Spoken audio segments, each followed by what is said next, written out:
Welcome back guys. In this video let's have a look on the perspective crop tool. So perspective crop tool is slightly different from your regular crop tool. So in crop tool you have this transform tool, which is basically allowing you to crop the image, and it is in rectangle shape. So it is greatly useful in composing your image and resizing your image, and it does the job for you.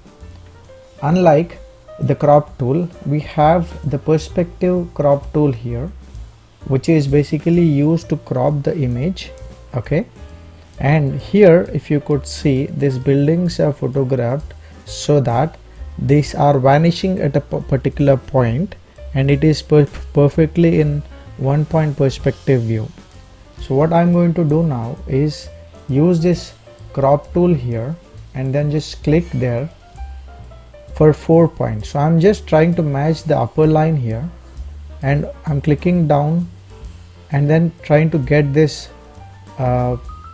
total perspectives captured with this particular crop tool.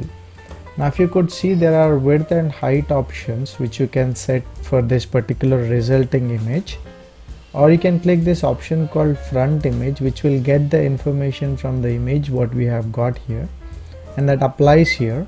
So once that is done, just hit enter.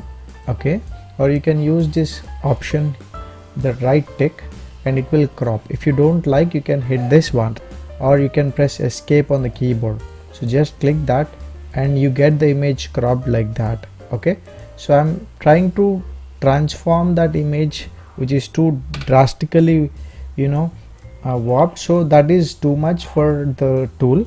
So just try to keep it very less part of this image and then hit the crop. It will do a better job for you.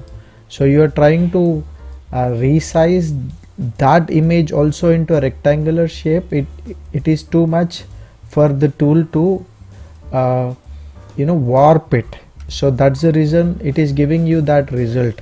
So try to use that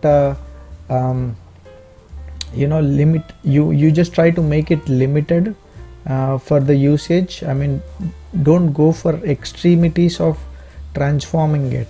So keep it simple, and then you get some better results, and you can crop like that. So it's a greatly useful to make a perspective image into an orthographic view or sort of thing.